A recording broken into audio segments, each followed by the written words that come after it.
तो मैं नेहा कुमारी आप सभी के समक्ष लेकर प्रस्तुत हूँ महेश वर्णवाल से आधुनिक भारत का इतिहास। तो स्टार्ट करते हैं। यूरोपीय कंपनियों का आगमन। व्यापार हेतु समुद्री मार्ग से भारत आने वाले प्रथम यूरोपीय कौन थे? तो कौन थे? पुर्तगाली। व्यापार हेतु समुद्री मार्ग से भारत आने वाले प्रथम यूरोपीय कौन थे? पुर्तगाली। यूरोप से भारत आने के लिए समुद्र मार्ग की खोज किसके द्वारा की गई थी? वास्को डी गामा के द्वारा। भारत आगमन 17 मई 1498 ईस्वी में हुआ था। कालीकट बंदरगाह के तट पर किसने वास्को डी गामा का स्वागत किया? तो कौन थे? जमोरीन। पुर्तगालियों ने भारत में प्रथम अपनी व्यापारिक कोठी या फैक्ट्री कहाँ स्थापित की? कोचीन में। पुर्तगाली उपनिवेश का प्रथम वायसराय भारत में कौन नियुक्त हुआ? फ्रांसिस्को द अल्मीडा, जो कि 1505 ईस्वी में नियुक्त हुआ। भारत में तंबाकू की कृषि एवं प्रिंटिंग प्रेस को प्रारंभ करने का श्रेय पुर्तगालियों को दिया जाता है। भारत में प्रथम प्रिंटिंग प्रेस की स्थापना वर्ष 1556 ईस्वी में गोवा में की गई थी। हिंद महासागर में व्यापार को नियंत्रित करने के लिए शांत या नीले जल की नीति ब्लू वाटर पॉलिसी किसने लागू की? फ्रांसिस्को द अल्मीडा ने। हिंद महासागर में व्यापार को नियंत्रित करने के लिए शांत या नीले जल की नीति ब्लू वाटर पॉलिसी किसने लागू की? फ्रांसिस्को द अल्मीडा ने। विभिन्न देशों की खोजकर्ता और देश। वास्को डी गामा भारत का खोज किया। कोलंबस अमेरिका का खोज किया। कैप्टन जेम्स कुक ऑस्ट्रेलिया का खोज किया। तस्मानिया और न्यूजीलैंड का खोज किया। Bartholomew Dias Cape of Good Hope का खोज किया। जो केप ऑफ गुड होप कहाँ है? दक्षिण अफ्रीका में। भारत में पुर्तगाली शक्ति का वास्तविक संस्थापक किसे माना जाता है? अल्बुकर्क को। किस वायसराय के काल में गोवा को पुर्तगालियों का औपचारिक मुख्यालय बनाया गया? तो कौन है? Nino de Cunha. पुर्तगालियों ने हिंद महासागर क्षेत्र में व्यापार पर नियंत्रण स्थापित करने के लिए कार्टेज आर्मेडा काफिला पद्धति प्रारंभ की थी। पुर्तगालियों के पश्चात भारत में व्यापार करने आए डच कहाँ के निवासी थे? हॉलैंड के, जो वर्तमान में नीदरलैंड है। भारत में विदेशी कंपनियों का आगमन। पुर्तगाली ईस्ट इंडिया कंपनी इस्तादो द इंडिया पुर्तगाल 1498 में स्थापित हुआ। भारत का प्रथम फैक्ट्री कोचीन ये भारत में प्रथम फैक्ट्री पुर्तगाली ईस्ट इंडिया कंपनी का जो इस्तादो द इंडिया है वो कौन सा देश का था? पुर्तगाल का था। इसका स्थापना 1498 ईस्वी में हुआ था, इस कंपनी का स्थापना। और भारत में इसका पहला फैक्ट्री कहाँ? कोचीन में या कोची में स्थापित किया गया था। अंग्रेजी east India Company the governor and company of merchant of London trading into the east Indies Britain का कंपनी है, जो कि 1600 ईस्वी में इस कंपनी की स्थापना हुई और भारत में पहली फैक्ट्री इसका सूरत में लगा। United East India Company of Netherland, ये हॉलैंड देश की कंपनी है और इसकी स्थापना 1602 ईस्वी में हुआ और भारत में पहली कंपनी इसकी मसूलीपट्टनम में बनी। Danish east India company Denmark की कंपनी है, जो कि 1616 ईस्वी में स्थापित हुआ और ट्रावनकोर में इसकी पहली फैक्ट्री लगी। फ्रांसीसी ईस्ट इंडिया कंपनी द इंडस ओरियंटलेस ये फ्रांस का कंपनी है। यह 1664 ईस्वी में स्थापित हुआ और इसकी पहली कंपनी सूरत में लगी। यूरोपीय व्यापारियों का भारत आगमन क्रम। पुर्तगाली, डच, ब्रिटिश, डेनिश, फ्रांसीसी, स्वीडिश। यूरोपीय शक्ति में भारत में पुर्तगाली कंपनी ने सर्वप्रथम 1498 में प्रवेश किया तथा भारत में सबसे अंत 1661 में भी यही गए। किस यूरोपीय शक्ति द्वारा भारत के से मसालों के निर्यात के स्थान पर कपड़ों के निर्यात को प्राथमिकता दी गई? डचों द्वारा। भारत में प्रथम व्यापार के लिए सर्वप्रथम संयुक्त पूंजी कंपनी किसने प्रारंभ की? डचों ने। वर्ष 1700 1959 में बेदरा का युद्ध किन दो यूरोपीय शक्तियों के मध्य लड़ा गया? डच एवं अंग्रेज के बीच। लंदन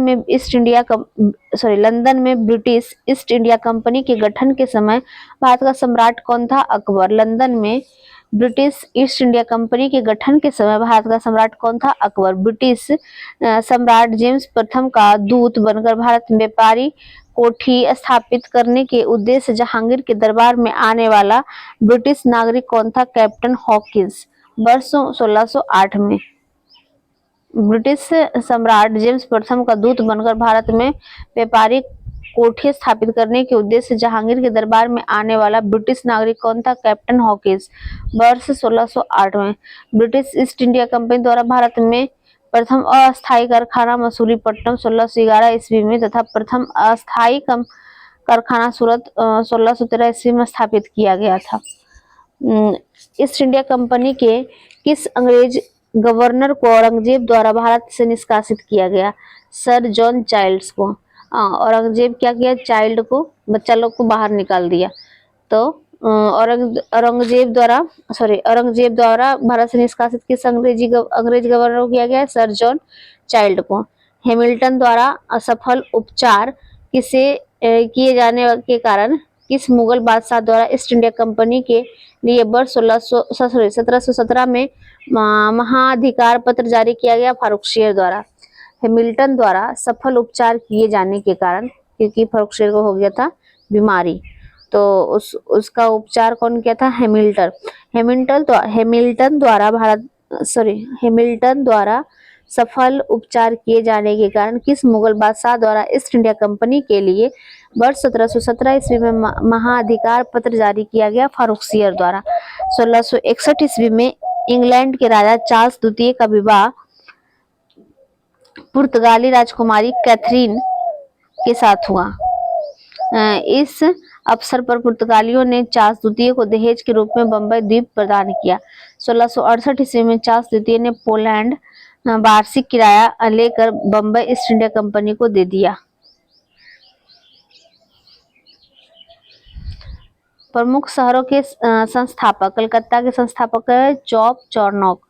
मद्रास का फ्रांसिस डे। नई दिल्ली का एडवर्ड लुटियन व हर्बर्ट बेकर। बम्बई का गेराल्ड ऑनगियार।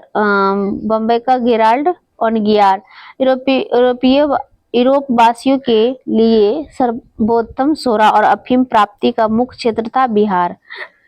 वर्ष 1664 ईस्वी में फ्रांसीसी कंपनी की स्थापना किसके प्रयासों से की गई?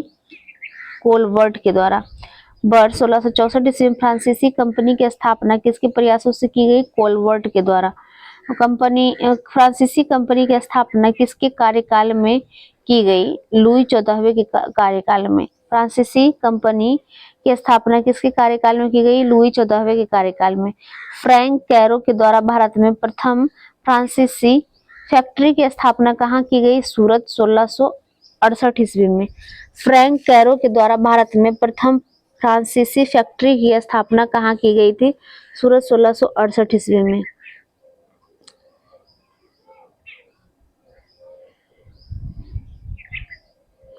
फ्रांसीसी गवर्नर डुप्ले ने पहली बार भू क्षेत्र अर्जित करने के उद्देश्य से भारतीय राजाओं के विवादों में भाग लेने की नीति प्रारंभ की थी। फ्रांसीसियों द्वारा फोर्ट लुई नामक किला कहाँ बनवाया गया? पांडिचेरी में। फ्रांसीसियों द्वारा फोर्ट लुई नामक किला कहाँ बनवाया गया? पांडिचेरी में। पांडिचेरी का प्रथम फ्रांसीसी गवर्नर कौन था? Franco Martin. पांडिचेरी का प्रथम फ्रांसीसी गवर्नर कौन था? Franco Martin. पुर्तगालियों को सॉली के स्थान पर किस अंग्रेज अधिकारी ने पराजित किया? थॉमस बेस्ट ने। पुर्तगालियों को सॉली के स्थान पर किस अंग्रेज अधिकारी ने पराजित किया? थॉमस बेस्ट ने। वांडीवास के युद्ध 1760 ईस्वी में अंग्रेजों ने किससे पराजित किया? फ्रांस को। वांडीवास के युद्ध में अंग्रेजों ने किससे पराजित किया? फ्रांस को। वांडीवास का युद्ध कब हुआ था? 1760 ईस्वी में। कर्नाटक का युद्ध किनके मध्य लड़ा गया? अंग्रेज और फ्रांस के बीच। प्रथम कर्नाटक युद्ध की संधि के माध्यम से समाप्त हुआ? एक्सला सापेल की संधि 1748 ईस्वी में। कर्नाटक का युद्ध, कर्नाटक का प्रथम युद्ध 1746 से 48 चला, जो कि ऑस्ट्रिया के उत्तराधिकार के का युद्ध ऑस्ट्रिया के उत्तराधिकार का युद्ध था। ये इसका प्रमुख कारण में। और संधि एक्सला सापेल की संधि 1748 में के द्वारा ये खत्म हुआ।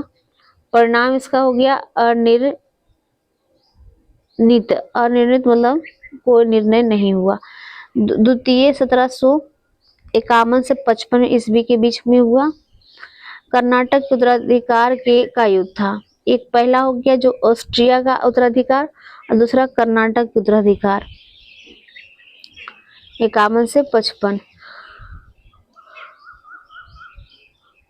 संधि हुआ। पांडिचेरी की संधि 1755 ईस्वी में हुआ, उसके बाद खत्म हुआ। इसमें ब्रिटेन मजबूत स्थिति में था द्वितीय में। तृतीय में 1758 से 1763 सप्तवर्षीय युद्ध एवं औपनिवेशिक कारण था। इसका संधि पेरिस की संधि से हुआ 1763 ईस्वी में। आइए फ्रांस की पराजय हुई। अंग्रेज कंपनी का नाम governor and company of merchant of London trading into the east Indies रखा गया। ईस्ट इंडिया कंपनी और बंगाल के नवाब। अब ये दूसरा टॉपिक है, तो स्टार्ट करते हैं। मुगल सम्राट द्वारा स्वतंत्र रूप से नियुक्त बंगाल का अंतिम गवर्नर कौन था? मुर्शीद कुली खां, जो कि 1717 से 1727 ईस्वी तक था। मुर्शीद कुली खां मतलब 10 साल तक ये सम्राट रहा बंगाल का, मतलब अंतिम गवर्नर था, जो कि मुगल सम्राट के द्वारा नियुक्त किया गया था।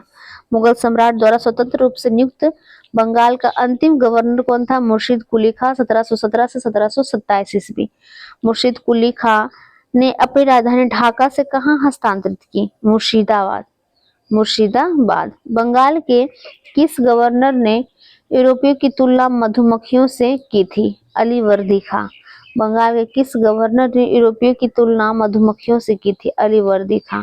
इसमें ध्यान कैसे रखेंगे? मधुमक्खी काटता है तो इसलिए वर्दी पहन लो, तो उसे काटने से बच जाओगे। मतलब मैं ऐसे ध्यान में रखी हूँ। 20 जून 1756 को प्रसिद्ध ब्लैक होल की घटना बंगाल के किस नवाब के शासनकाल में हुई? सिराजुद्दौला। 20 जून 1756 को प्रसिद्ध ब्लैक होल की घटना बंगाल के किस नवाब के शासनकाल में हुई? सिराजुद्दौला।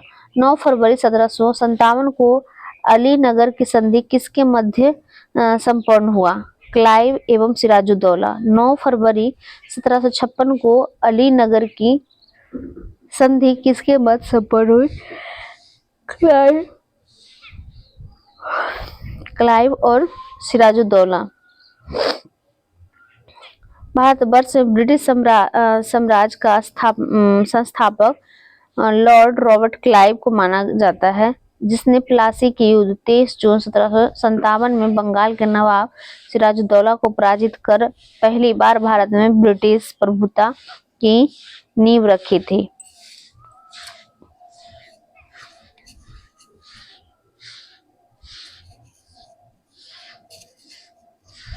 प्लासी के युद्ध के समय बंगाल के नवाब का सेनापति कौन था जिसने युद्ध में विश्वासघात किया? मीर जाफर। प्लासी के युद्ध के समय मुगल बादशाह कौन था? आलमगीर द्वितीय। प्लासी युद्ध के पश्चात बंगाल का नवाब कौन था? मीर जाफर। भारत में ब्रिटिश प्रभुता की शुरुआत किस युद्ध से मानी जाती है? प्लासी के युद्ध से। भारत में ब्रिटिश प्रभुता की शुरुआत किस युद्ध से मानी जाती है? प्लासी के युद्ध से, जो कि 23 जून 1757 को हुआ था। प्रमुख घटनाएं और उनकी तिथियां। ब्लैक होल की घटना 20 जून 1756 में हुआ। अलीनगर की संधि 9 फरवरी 1757 को हुआ। प्लासी का युद्ध 23 जून 1757 को हुआ। बक्सर का युद्ध 22 अक्टूबर 1764 को हुआ। इलाहाबाद की प्रथम संधि 12 अगस्त 1765 को हुआ और इलाहाबाद की द्वितीय संधि 16 अगस्त 1765 को हुआ। बनारस की संधि वर्ष 1773 में हुआ। तो हम इसको एक बार और ध्यान में रखते हैं। ब्लैक होल की घटना 20 जून 1756 को हुआ। मतलब ये गर्मी का दिन था और एक ही रूम में सबको पैक कर दिया था ब्लैक होल का घटना में। और तो ये 20 जून 1756 में हुआ। अली नगर की संधि 9 फरवरी 1757 को हुआ। प्लासी का युद्ध 23 जून 1757 को हुआ। बक्सर का युद्ध 22 अक्टूबर 1764 को हुआ। इलाहाबाद की प्रथम संधि 12 अगस्त 1765 को हुआ। इलाहाबाद की द्वितीय संधि 16 अगस्त 1765 को हुआ। बनारस की संधि 1773 में हुआ। वर्ष 1760 में अंग्रेजों ने मीर जाफर को हटाकर किसे बंगाल का नवाब बनाया? मीर कासिम को। कब? 1760 में। मतलब 3 साल तक मीर जाफर रहा, उसके बाद मीर कासिम को बैठाया। ये भी 3 ही साल तक राज किया। 22 अक्टूबर 1764 को बक्सर के युद्ध में अंग्रेजों ने मीर कासिम, अवध के नवाब शुजा-उद-दौला तथा दिल्ली के मुगल सम्राट शाह आलम द्वितीय को की सम्मिलित सेना को पराजित किया था। बक्सर के युद्ध के समय ब्रिटिश सेना का सेनापति कौन था? Hector Munro. बक्सर के युद्ध के समय बंगाल का नवाब कौन था? मीर जाफर। बक्सर युद्ध के पश्चात इलाहाबाद की प्रथम संधि मुगल सम्राट शाह आलम द्वितीय, बंगाल के नवाब नजमुद्दौला तथा क्लाइव के मध्य था। इलाहाबाद की द्वितीय संधि क्लाइव तथा अवध के नवाब शुजा-उद-दौला के मध्य संपन्न हुए। किस संधि के माध्यम से अंग्रेजों को बंगाल, बिहार और उड़ीसा की दीवानी प्राप्त हुई थी? इलाहाबाद की संधि के द्वारा। स्वर्ग से उत्पन्न सेनानायक किसे कहा गया है? रॉबर्ट क्लाइव को। इलाहाबाद की संधि के पश्चात बंगाल में द्वैत शासन की स्थापना किसके द्वारा की गई? रॉबर्ट क्लाइव के द्वारा। इलाहाबाद की संधि के पश्चात बंगाल में द्वैत शासन की स्थापना किसके द्वारा की गई? रॉबर्ट क्लाइव के द्वारा। उत्तर मुगलकालीन राज्यों के संस्थापक बंगाल 1717 से 1727 मुर्शिद कुली खां। हैदराबाद 1724 में निजाम उल मुल्क चिंगलीज खां। हैदराबाद 1724 में निजाम उल मुल्क, इसको बोला जाता था। और चिंगलीज खां। भरतपुर 18वीं शताब्दी में चूड़ामन या बदन सिंह। भरतपुर 18वीं शताब्दी में चूड़ामन या बदन सिंह। कर्नाटक 18वीं शताब्दी में सादत उल्ला खां। कर्नाटक का सादत उल्ला खां। अवध 1722 से 24 सादत खां। बुरहान उल मुल्क। जयपुर 18वीं शताब्दी में सवाई राजा जयसिंह। जयपुर में जयसिंह, सवाई राजा जयसिंह। रुहेल पठान 18वीं शताब्दी में मुहम्मद खां बंगस। मैसूर में 18वीं शताब्दी में हैदर अली। वर्ष 1842 से 44 तक गवर्नर जनरल रहे लॉर्ड एलन ब्रोक का कार्यकाल कुशल अकर्मण्यता की नीति का काल माना जाता है। क्षेत्रीय राज बंगाल एवं मैसूर। क्षेत्रीय साम्राज्य का संस्थापक किसे माना जाता है? महाराजा रंजीत सिंह। 1799 ईस्वी। महाराजा रंजीत सिंह किस मिसल से संबंधित थे? सुकरचकिया मिसल से। महाराजा रंजीत सिंह के राज्य की राजधानी कहाँ स्थित थी? लाहौर। महाराजा रंजीत सिंह ने सुप्रसिद्ध कोहिनूर हीरा किससे प्राप्त किया था? शाह शुजा से। 25 अप्रैल 1809 को अमृतसर की संधि किसके मध्य संपन्न हुई? महाराजा रंजीत सिंह तथा अंग्रेजों के मध्य। महाराजा रंजीत सिंह एक धर्मनिरपेक्ष शासक थे, इसलिए उन्होंने कहा था कि ईश्वर की इच्छा थी कि मैं सब धर्मों को एक निगाह से देखूं, इसलिए उसने दूसरी आंख की रोशनी ले ली। वर्ष 1845 ईस्वी में प्रारंभ हुआ प्रथम आंग्ल सिख युद्ध के दौरान भारत का गवर्नर जनरल कौन था? लॉर्ड हार्डिंग प्रथम। वर्ष 1845 में प्रारंभ हुई प्रथम आंग्ल सिख युद्ध के दौरान भारत का प्रथम गवर्नर जनरल कौन था? लॉर्ड हार्डिंग प्रथम।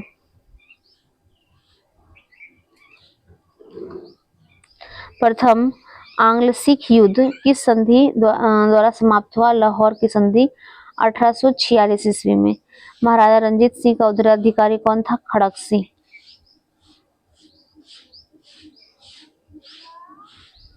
कुछ महत्वपूर्ण संधियां। पुरंदर की संधि 1765 में। पुरंदर की संधि 1665 में। पुरंदर की संधि 1665 में। बड़गांव की संधि 1779 ईस्वी में 1779 में।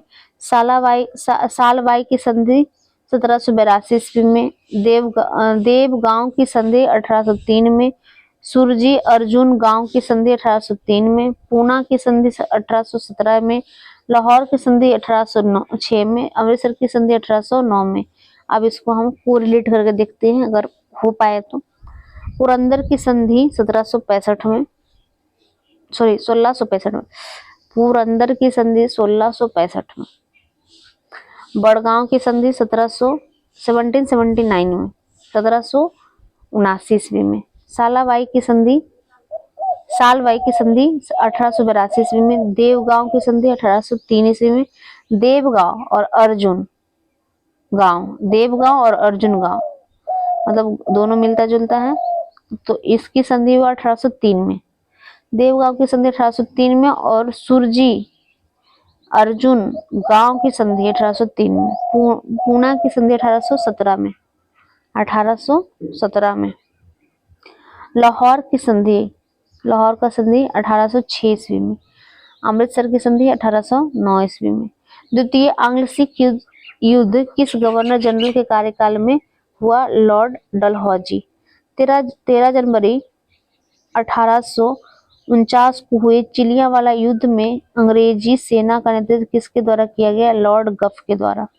सिख साम्राज्य का अंतिम शासक कौन था? दिलीप सिंह।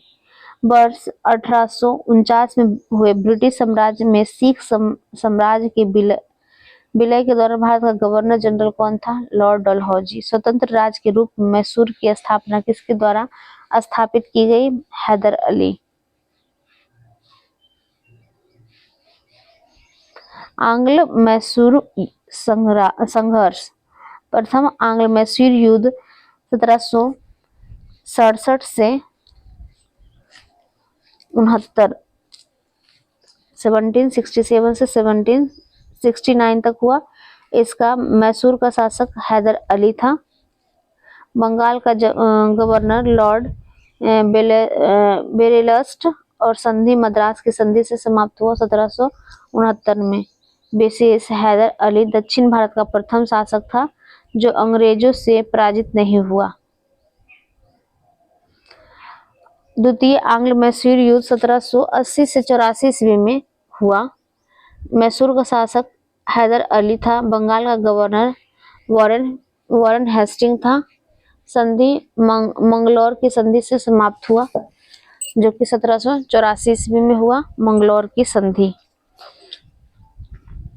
और इसमें हैदर अली की मृत्यु के बाद टीपू सुल्तान के नेतृत्व में युद्ध हुआ।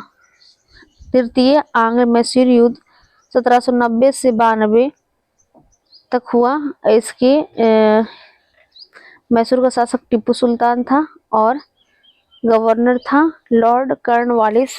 ये श्रीरंगपट्टनम की संधि से समाप्त हुआ जो कि 1792 ईस्वी में हुआ समाप्त। टीपू सुल्तान की स्थिति कमजोर हो गई। और चतुर्थ आंग्ल मैसूर युद्ध 1799 ईस्वी में टीपू सुल्तान था मैसूर का शासक और लॉर्ड वेलेस्ली बंगाल का गवर्नर। और संधि मैसूर सहायक संधि था। टीपू सुल्तान की मृत्यु मैसूर में पुनः वाडियार वंश की स्थापना। अंग्रेजों ने वाडियार वंश के शासक के से सहायक संधि की। इसमें हमें बेसिकली बंगाल का गवर्नर, दो गो में हैदर अली, दो गो में टीपू सुल्तान है मैसूर के शासक में। और बंगाल के गवर्नर में ध्यान रखना पहले में वेरिलस्ट था, दूसरा में वॉरेन हेस्टिंग था, तीसरा में लॉर्ड कॉर्नवालिस था, चौथा में बेलिजली था। इसको हम ऐसे याद रख सकते हैं कि फोर्थ युद्ध में टीपू सुल्तान डेथ कर गया, तो डेथ कर गया तो उसको जला, कोई भी इंसान डेथ करता तो जलाया जाता, तो इसमें फोर्थ में कौन था, बेलिजली था, जली तो बेलिजली, ठीक है।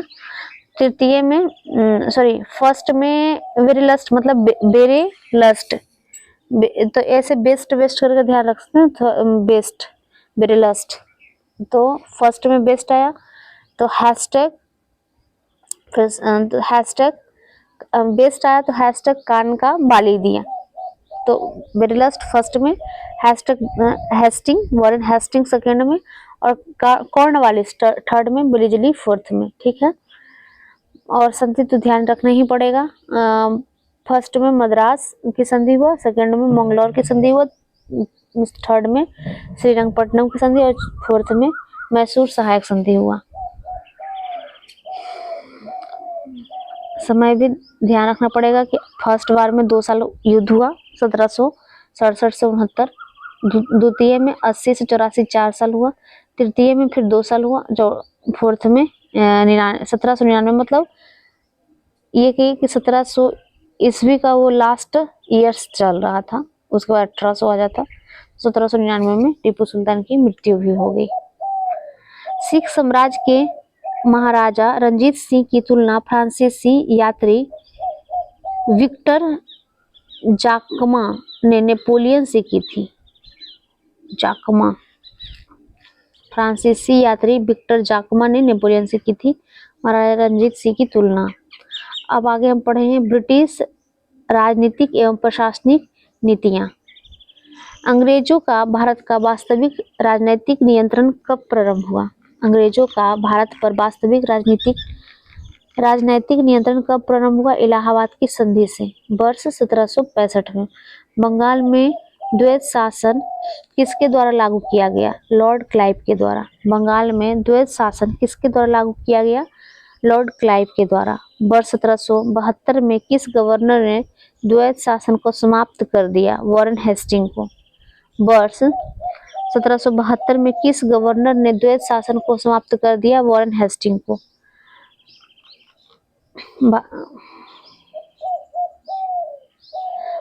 भारत में न्यायिक सेवा का जन्मदाता किसे माना जाता है? वॉरेन हेस्टिंग को। वॉरेन हेस्टिंग के कार्यकाल में रेगुलेटिंग एक्ट 1773 के अंतर्गत वर्ष 1774 में कलकत्ता में सुप्रीम कोर्ट की स्थापना की गई थी। इसके प्रथम मुख्य न्यायाधीश सर एलिजा एम्पे थे। भारत में पुलिस सेवा एवं सिविल सेवा का जन्मदाता किसे माना जाता है? लॉर्ड कॉर्नवालिस को। वर्ष 1863 में प्रथम भारतीय ICS अधिकारी बनने का गौरव किसे प्राप्त हुआ? सत्येंद्र नाथ टैगोर को। वर्ष 1863 में प्रथम भारतीय ICS अधिकारी बनने का गौरव किसे प्राप्त हुआ? सत्येंद्र नाथ टैगोर को। ब्रिटिश भारत में लोक सेवा संबंधी आयोग एंचिसन आयोग वर्ष 1886 ईस्वी में गवर्नर जनरल लॉर्ड डफरिन।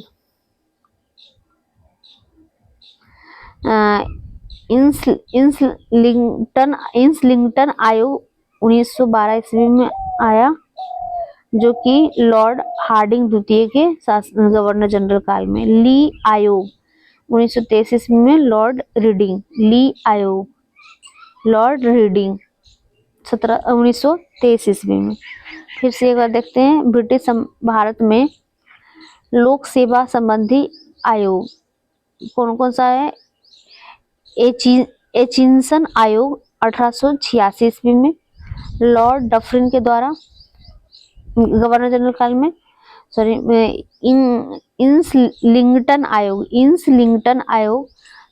1912 ईस्वी में लॉर्ड हार्डिंग द्वितीय के गवर्नर जनरल काल में।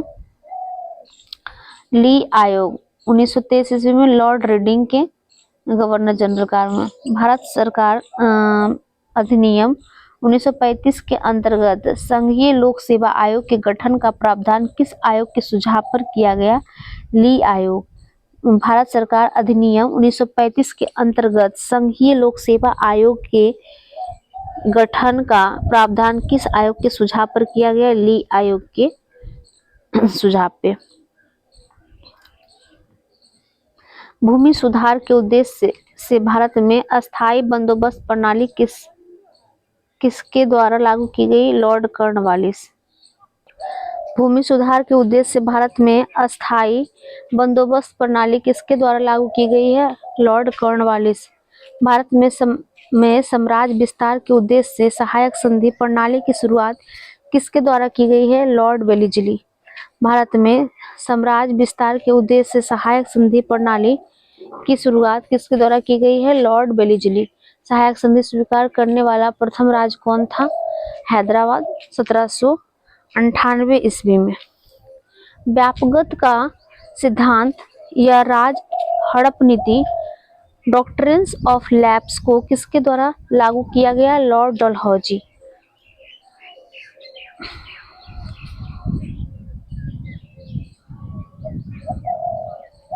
राज हड़प नीति में कहा गया कि ऐसे राज्य जिनका निर्माण अंग्रेजों के सहयोग से हुआ, उन्हें राज्य के उत्तराधिकारी के लिए गोद लेने का अधिकार नहीं प्राप्त होगा। राज हड़प नीति में कहा गया है कि ऐसे राज्य जिनका निर्माण अंग्रेजों के सहयोग से हुआ है, उन्हें राज्य के उत्तराधिकारी के लिए गोद लेने का अधिकार नहीं प्राप्त होगा। किस रिपोर्ट के आधार पर डलहौजी ने अवध का अधिग्रहण किया है? Outram report. किस रिपोर्ट के आधार पर डलहौजी ने अवध का अधिग्रहण किया है? Outram report. Outram report. Dalhousie ने अवध को आउट करके उसको कब्जा में कर लिया अवध को। किस रिपोर्ट के द्वारा? Outram report. व्यापकता सिद्धांत के अंतर्गत अधिग्रहित किए गए राज्य: सतारा 1848 में, जैतपुर 1849 में, संबलपुर भी 1849 में, बगाट 1850 में, उदयपुर 1852 में, झांसी 1853 में, नागपुर 1854 में और अवध 1856 में। फिर से एक बार ध्यान देते हैं।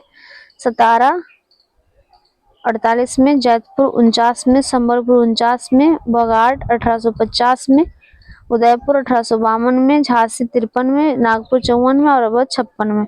चतुराईपूर्ण निष्क्रियता की नीति किससे संबंधित है? जॉन लॉरेंस के द्वारा। चतुराईपूर्ण निष्क्रियता की नीति किससे संबंधित है? जॉन लॉरेंस से। किस गवर्नर जनरल के कार्यकाल में भारत पर ईस्ट इंडिया कंपनी का शासन समाप्त? किस गवर्नर जनरल के कार्यकाल में भारत पर ईस्ट इंडिया कंपनी का शासन समाप्त हो गया? Lord Canning. किस गवर्नर जनरल के कार्यकाल में भारत पर ईस्ट इंडिया कंपनी का शासन समाप्त हो गया? Lord Canning. वर्ष 1861 ईस्वी में भारतीय दंड संहिता इंडियन पिनल कोड किसके कार्यकाल में निर्मित की गई है? Lord Canning. वर्ष 1861 में भारतीय दंड संहिता इंडियन पिनल कोड IPC किसके कार्यकाल में निर्मित की गई है? Lord Canning. राज्य उपाधि अधिनियम 1856 पारित करके महारानी विक्टोरिया को कैसरे हिंद की उपाधि प्रदान की गई। राज्य उपाधि अधिनियम 1856 पारित करके महारानी विक्टोरिया को कैसरे हिंद की उपाधि प्रदान की गई। लॉर्ड लिटन के कार्यकाल में किस अकाल आयोग का गठन किया गया? अस्ट्रेची आयोग। 1880 ईस्वी में भारत का प्रथम अकाल आयोग। भारत में अस्थायी स्वशासन का जनक किसे माना जाता है? लॉर्ड रिपन को। भारत में अस्थायी स्वशासन का जनक किसे माना जाता है? लॉर्ड रिपन को।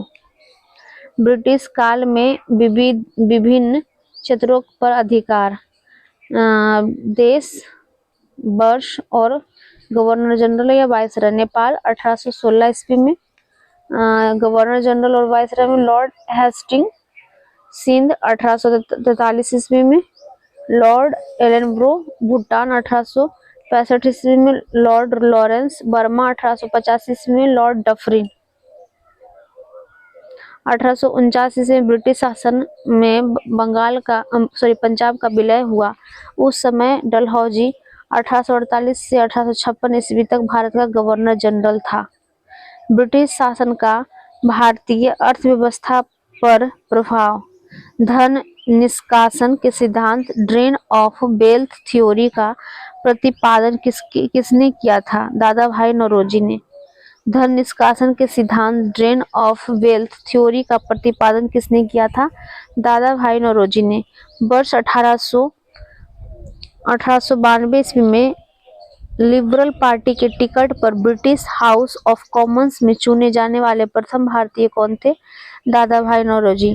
Poverty and the un British rule in India नामक पुस्तक किसने लिखी? दादा भाई नौरोजी ने। यह विचार किसने दिया कि भारत में ब्रिटिश आर्थिक नीति घिनौनी है? Karl Marx. औपनिवेशिक अर्थव्यवस्था की श्रेष्ठतम पुस्तक इंडिया टुडे के लेखक कौन थे? रजनी पाम दत्त। यह विचार किसने दिया कि भारत में ब्रिटिश आर्थिक नीति घिनौनी है? Karl marks.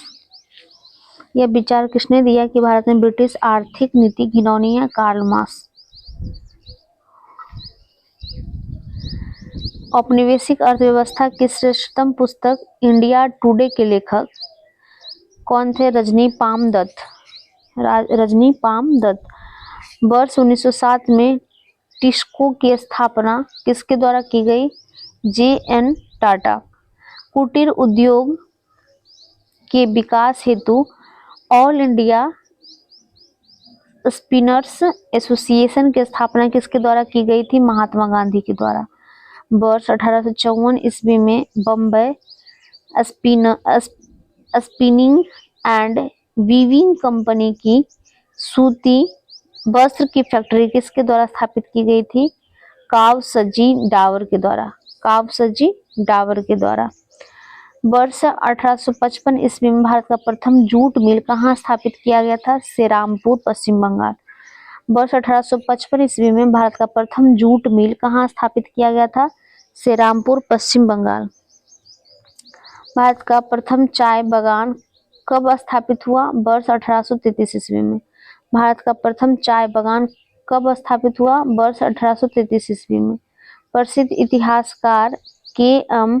पन्नीकर ने 1765 से 72 ईस्वी में के काल को डाकू राज कहा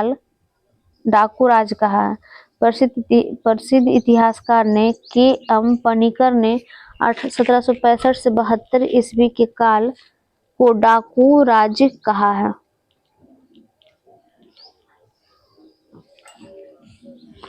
प्रमुख कृषि पद्धति 3 कठिया पद्धति। इस प्रथा के अंतर्गत चंपारण बिहार के किसानों को अपने अंग्रेज बागान मालिकों के अनुबंध पर अपनी भूमि के 3/20 भाग पर नील की खेती करना अनिवार्य होता था। ददनी प्रथा। इस प्रथा के अंतर्गत ब्रिटिश व्यापारी भारतीय उत्पादकों, कारीगरों, शिल्पियों आदि से निर्मित माल प्राप्त करने के लिए अग्रिम अथवा पेशगी के रूप में धन देते थे।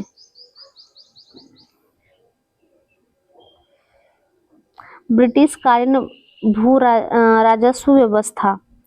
अस्थाई बंदोबस्त, रैयतवाड़ी और महालवाड़ी। अस्थाई बंदोबस्त या जमींदारी बंदोबस्त ये लॉर्ड कॉर्नवालिस के कार्यकाल में लाया गया। 1793 ईस्वी में रैयतवाड़ी टॉमस मुनरो 1820 ईस्वी में। महालवाड़ी होल्ट मैकेंजी 1822 ईस्वी में।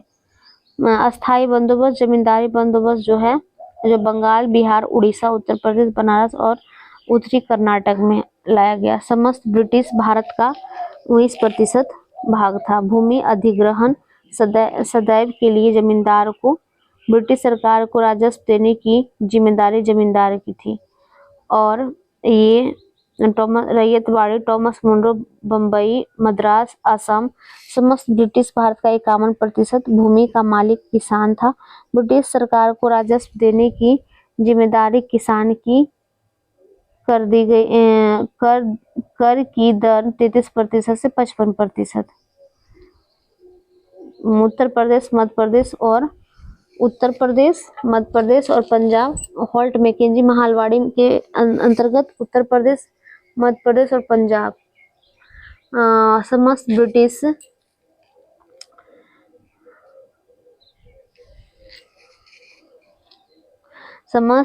ब्रिटिश भारत का 30% भूमि पर गांव का अधिकार था। ब्रिटिश सरकार को राजस्व देने के लिए जिम्मेदारी समस्त गांव के मुखियाओं की थी और कर की दर 60% तक था। ध्यान कैसे रखेंगे? अस्थाई बंदोबस्त तो सबको ध्यान रहता है कि कॉर्नवालिस था। रैयतवाड़ी, टॉमस मुनरो और महलवाड़ी, होल्ट मैकेंजी। ऐसे ध्यान रखेंगे कि महल कहाँ है? होल्ट पे है। जब ट्रेन से जाते हैं तो हमें होल्ट लगता है, तो महल कहाँ है? होल्ट में है, तो होल्ट मैकेंजी हो गया। Ryotwari, Thomas Munro. प्रभाव क्या पड़ा? पारंपरिक अर्थव्यवस्था का विघटन हो गया। कृषकों की दरिद्रता, कृषि में ठहराव अथवा अवनति, पुराने जमींदारों का उन्मूलन तथा नए जमींदारों का उदय, कृषि का वाणिज्यीकरण हो गया। वह कौन सी भू राजस्व व्यवस्था थी जो सर्वाधिक ब्रिटिश क्षेत्रों पर लागू की गई? तो रैयतवाड़ी। अस्थाई बंदोबस्त, परमानेंट सेटलमेंट का सिद्धांत किससे संबंधित था? भू राजस्व के निर्धारण से। भारत में रेलवे का जनक, लॉर्ड डलहौजी को भारत में रेलवे का जनक माना जाता है। डलहौजी के प्रयत्नों के कारण ही महाराष्ट्र में सन 1853 ईस्वी में बम्बई से थाने तक प्रथम रेल चलाई गई थी। गवर्नर जनरल वॉरेन हेस्टिंग ने इजारेदारी प्रथा, फार्मिंग सिस्टम्स का प्रारंभ भू राजस्व की वसूली के लिए किया था। सन 1857 ईस्वी की क्रांति। सन 1857 की क्रांति सर्वप्रथम कहाँ से प्रारंभ हुई थी? मेरठ से, 10 मई 1857 से। 34वीं रेजिमेंट के सिपाही मंगल पांडे ने किस स्थान पर विद्रोह किया था? बैरकपुर, पश्चिम बंगाल। वर्ष 1857 के स्वाधीनता संग्राम के प्रतीक क्या थे? कमल और रोटी। वर्ष 1857 के विद्रोह का तत्कालीन कारण क्या था? एनफील्ड राइफल में चर्बी वाले कारतूसों का प्रयोग। अंग्रेजों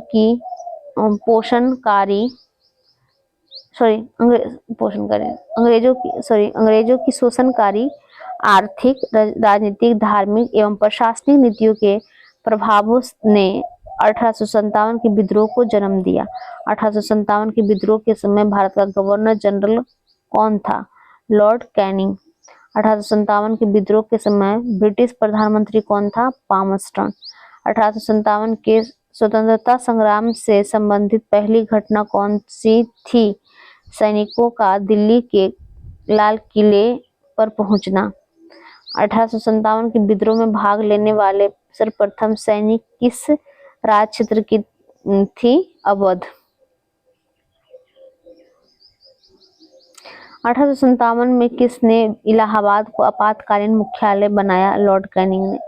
केंद्रीय संगठन की कमी तथा सुनियोजित रणनीति के अभाव में 1857 का विद्रोह असफल रहा।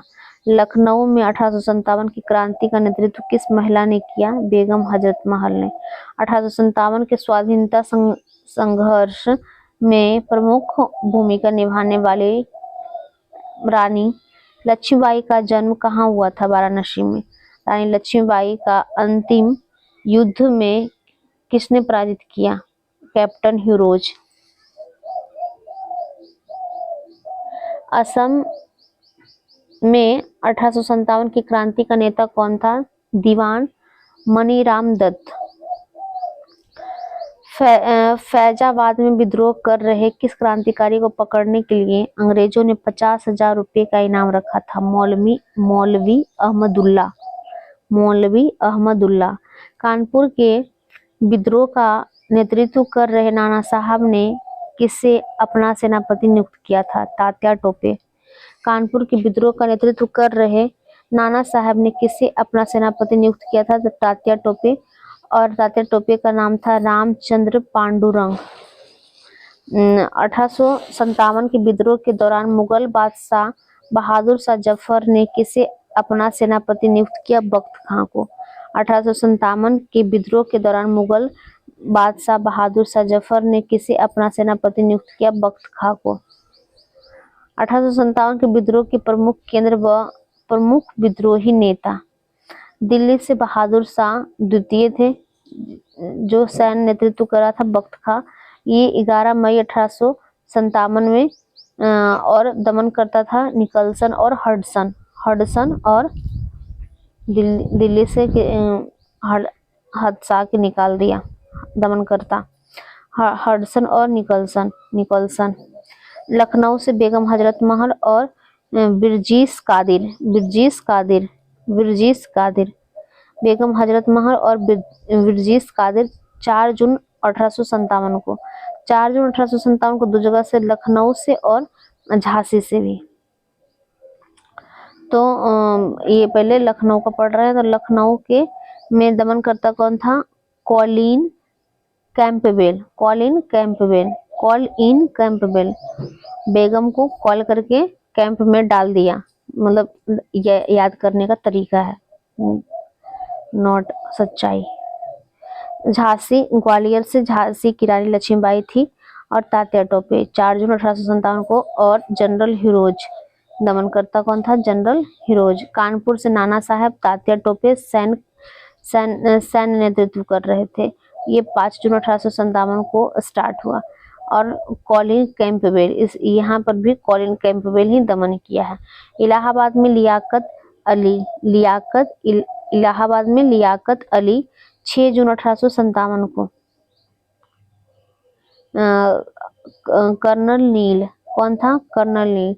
इलाहाबाद और फैजाबाद बाद जो है वहां पर कौन है? कर्नल नील है। फैजाबाद से मौलवी अहमदुल्ला थे, जो कि जून 1857 में स्टार्ट किए थे। यहाँ पर भी कर्नल नील ही दमन किया। जगदीशपुर, कुंवर सिंह और अमर सिंह, ये 12 जून 1857 में स्टार्ट हुए और इसका दमन करता था विलियम टेलर व विसेंट आयर। बरेली से खान बहादुर खान जून 1857 में। और यहाँ दमन करता कौन था? विसेंट आयर। फतेहपुर अजीमुल्ला था फतेहपुर से। और 1857 में ये भी स्टार्ट हुआ था। और यहाँ जनरल रेनॉल्ड दमन करता था। 1857 के विद्रोह के समय मुगल शासक बहादुर शाह जफर थे। इन्हें इस विद्रोह का अखिल भारतीय नेता माना गया था। वर्ष 1857 के विद्रोह के दमन के पश्चात भारत शासन अधिनियम 1858 पारित किया गया। इसके माध्यम से भारत का शासन ईस्ट इंडिया कंपनी के हाथों से निकलकर ब्रिटिश क्राउन के हाथों में चला गया। महारानी विक्टोरिया ने भारतीय प्रशासन को ब्रिटिश ताज के नियंत्रण में लेने की घोषणा कब की थी? 1 नवंबर 1858 को। वर्ष 1857 के विद्रोह के दमन के पश्चात भारतीय सेना का पुनर्गठन के लिए किस आयोग का गठन किया गया? पील आयोग। 1858 के भारत शासन अधिनियम के द्वारा किसे भारत का प्रथम वायसराय बनाया गया? लॉर्ड कैनिंग को। 1857 के विद्रोह के में कौन सा शायर अंग्रेजों का आलोचक था? मिर्जा गालिब। भारत के शिक्षित मध्य वर्ग तथा जमींदारों ने 1857 के विद्रोह में तटस्थता बनाए रखी थी। 1857 के विद्रोह के कारणों पर भारतीय भाषा में लिखने वाला प्रथम भारतीय कौन थे? सर सैयद अहमद खां। 1857 के विद्रोह के कारणों पर भारतीय भाषा में लिखने वाले प्रथम भारतीय कौन थे? सर सैयद अहमद खां। 1857 के विद्रोह में बिहार का नेतृत्व जगदीशपुर के जमींदार वीर कुंवर सिंह द्वारा किया गया था। 1857 के स्वतंत्रता संग्राम में किस राजवंश ने अंग्रेजों की सर्वाधिक सहायता की थी? ग्वालियर के सिंधिया। ग्वालियर के सिंधिया। 1857 का पर आधारित प्रमुख पुस्तकें: the great rebellion Ashok Mehta. The great rebellion Ashok Mehta. The great rebellion Ashok Mehta. First war of independence Vinayak Damodar Savarkar. First war of independence Vinay Damodar Savarkar. 1857 S C. Sen. 1857 S C. Sen. Sepoy community and the revolt of 1857 R C. Majumdar. रिपोय क्या मैं पढ़ रही हूँ?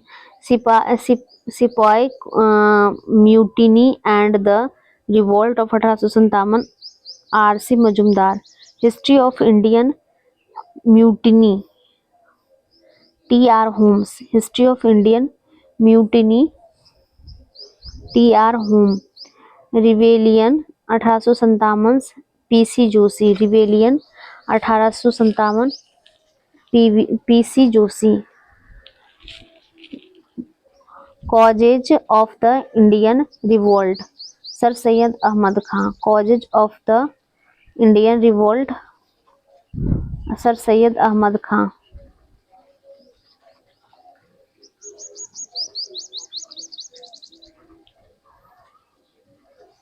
किसने 1857 के विद्रोह को स्वतंत्रता की पहली लड़ाई कही थी? बी.डी. सावरकर। 1857 के विद्रोह को एक षड्यंत्र की संज्ञा किसने दी थी? सर जेम्स आउट्रम एवं डब्ल्यू टेलर ने। तथाकथित प्रथम राष्ट्रीय स्वतंत्रता संग्राम ना प्रथम ना राष्ट्रीय ना ही स्वतंत्रता संग्राम था। यह कथन किसका था? आर.सी. मजूमदार का। भारतीय स्वाधीनता आंदोलन का सरकारी इतिहासकार कौन थे? एस.सी. सेन। 1857 विद्रोह पर आधारित प्रमुख मत इतिहासकार डॉक्टर एस.सी. सेन। उनका मत था जो कुछ धर्म के लिए लड़ाई के रूप में प्रारंभ हुआ वह स्वतंत्रता संग्राम के रूप में समाप्त हुआ। अशोक मेहता 1857 के विद्रोह का स्वरूप राष्ट्रीय था। बी.डी. सावरकर 1857 का विद्रोह एक सुनियोजित राष्ट्रीय स्वतंत्रता संग्राम था। Doctor RC. मजूमदार तथाकथित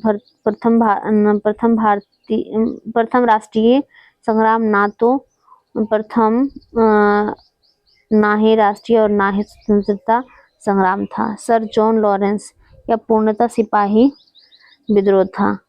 बेंजामिन डिज़राइली 1857 का विद्रोह एक राष्ट्रीय विद्रोह था। पी रॉबर्टसन 1857 का विद्रोह केवल एक सैनिक विद्रोह था जिसका तत्कालीन कारण चर्बी युक्त कारतूस था। टी.आर. होम्स यह सभ्यता एवं बर्बरता का संघर्ष था। W Taylor and James Outram यह अंग्रेजों के विरुद्ध हिंदू मुसलमानों का षड्यंत्र था। यह ईसाई धर्म के विरुद्ध एक धर्म युद्ध था। रानी लक्ष्मीबाई की मृत्यु पर ह्यूरोज ने कहा था कि भारतीय विद्रोहियों में वह